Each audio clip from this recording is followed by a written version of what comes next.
dai da ranka ka sha kallo a fage na so akwai 'yan kallo.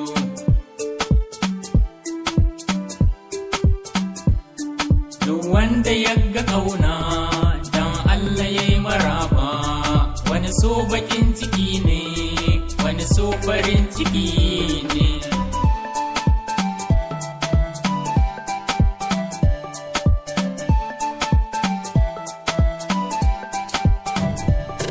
Ni duniya ta so na leko na zamto cikin 'yan kallo, bayyo farin ciki ba, akasin hakan ya zamto hidima a cikin duhun dare na hijira domin fage na so na makaro.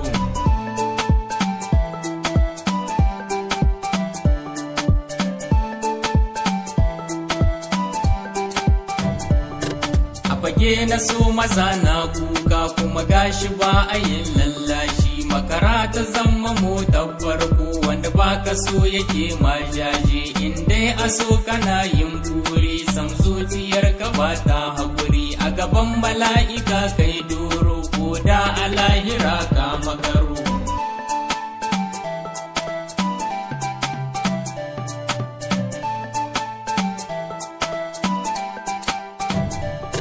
Daure rike masoyi ƙaunar kishi yake yi, tamkar kwanda kobi hidima ta so yake yi, zuciya jiri take yi domin ba so yake yi, yaƙi na so yake yi komai yawan farayi, kare kishi yake yi tamkar ruwa na kogi.